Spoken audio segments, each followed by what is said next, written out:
I'm here in West Tucson, and a lot colder than I anticipated it would be. The low last night was about 27, I guess, so we made it through all day. I'm out with Deacon in the dog park right now, thinking about how cold it is, waiting for him to get his energy out a little bit. And I can't imagine how cold the guys in that hot air balloon are, because it's cold here and I'm out of the wind. There is about 5, maybe 10 mile an hour wind this morning, frost all over the ground, and those guys are flying a balloon, which I would imagine is quite cold.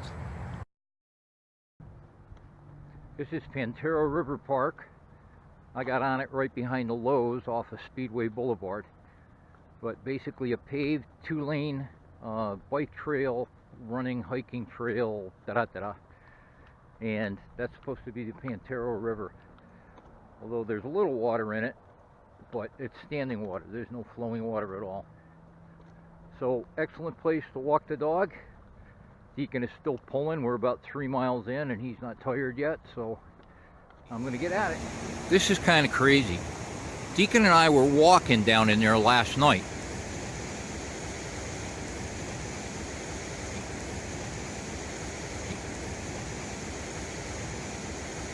So, as we were walking in there, you know, it's like soft sand, and I thought to myself, there's no way that this thing can fill up with water. Now, it's been raining, not hard, but steady since about 4:30 this morning, just 4:30, and it's now about 7:45, and there's the path that we walked over last night to get back up on the trail. Now, I'm uphill on the trail. We're only, you know, on that river park, on this bike path or whatever it is, we've only walked about a 1/4 mile to a 1/2 mile, and this thing goes on another 2 miles. So you could imagine that all the water that's dumping in there, what it's going to look like at the bottom.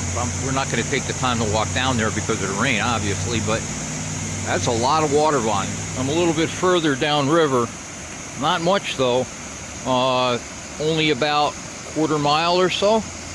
This is absolutely nuts.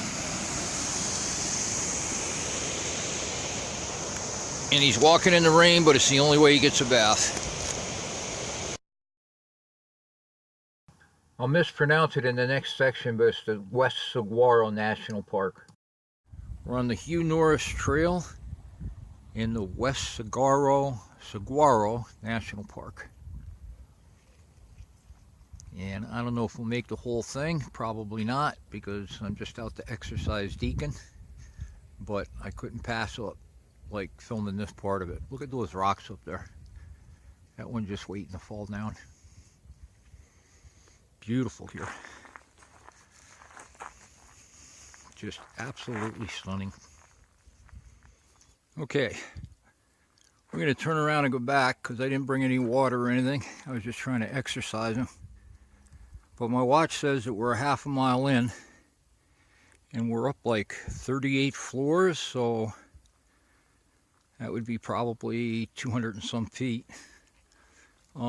That hanging rock that I started with is right about there, and we came in right about there. So you see the valley floor laid out in front of you and the ridge line in the distance. And the trail goes on.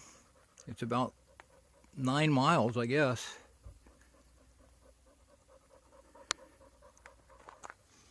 And I just caught sight of Galactica. There she is.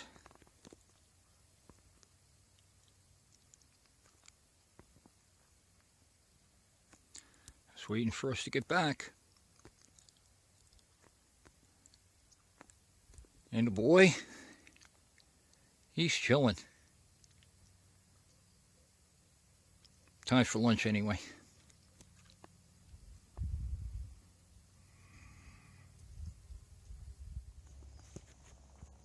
I didn't know this, but those big guys there, when they die and fall down, they're like a regular tree.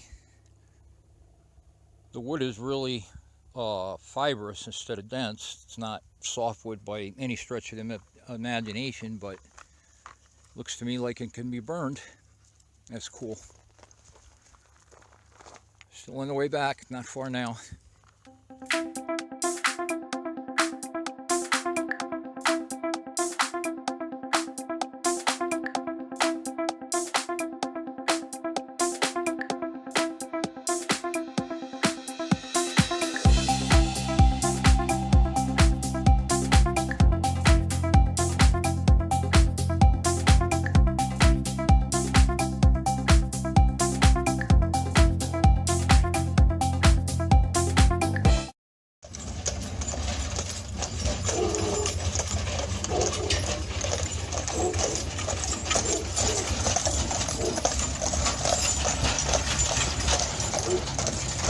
Deacon definitely does not like horses.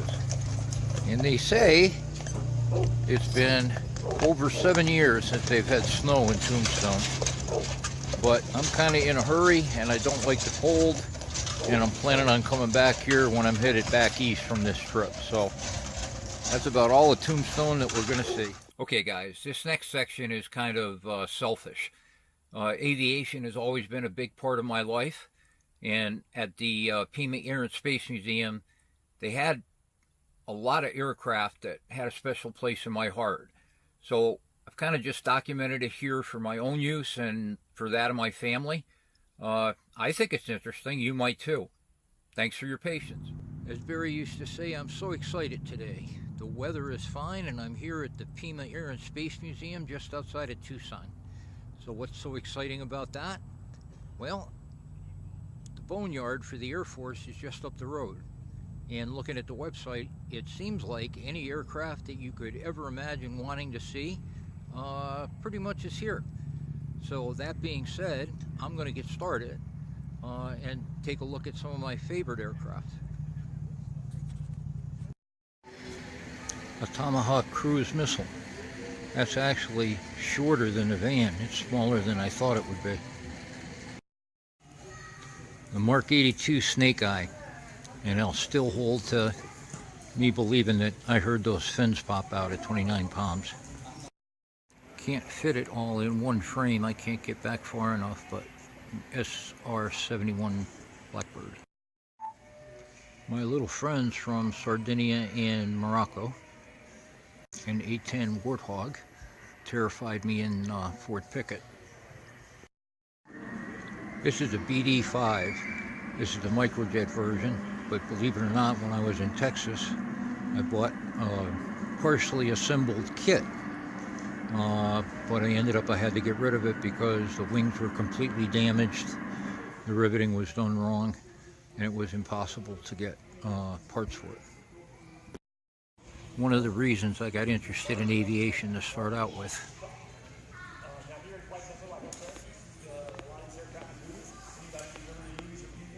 I remember seeing films of them, but never saw them in person. They flew F-4s until 1992. That's a Rutan Long Easy, and that's basically the plane that John Denver crashed and got killed in. John who? Pretty small flying biplane, huh? A MiG-29. I think they call them Fulcrums, but I think that that's the same model airplane that the Russian defector flew to Japan and turned it over to the Allies when it was brand new. A Soviet Hind helicopter, and you shoot it down by hitting the inside intersections of the Red Star behind that motor there. A B-58 Hustler strategic bomber. Basically, by the time it got deployed, it was obsolete because of changes in Soviet missile technology. But I think it was like a Mach 2.5 strategic bomber. The front cockpit took the three-man crew and just ejected all of them in like a pod. It's a Beechcraft T-34C, and believe it or not, they had one of these out at the Clifford Airport. It belonged to the Civil Air Patrol and would give orientation rides in it. Brings back memories. One of my friends from the Corps, a CH-46E, rode these all over the place, acting as ground pounders and going ship to ship in the Med.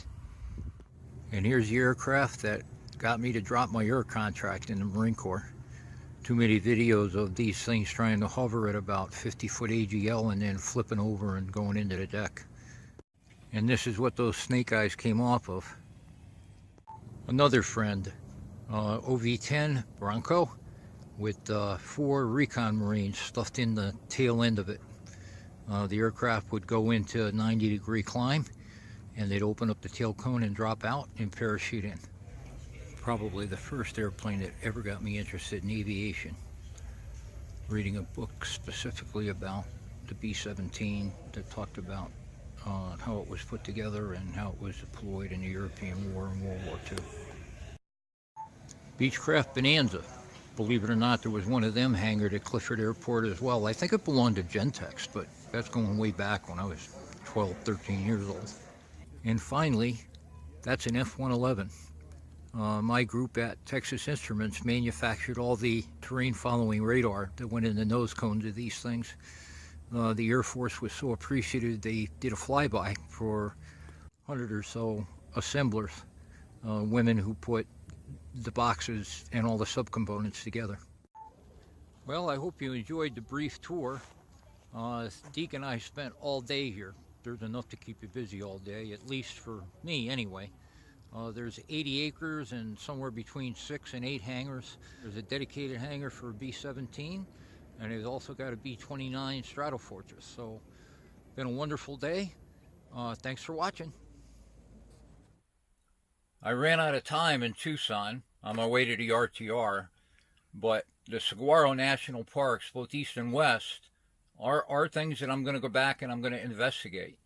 I know I want to go back to Bisbee, and I want to go to Tombstone and spend some time there. But my first stop on the way back east is going to be both those national parks. I really enjoyed it.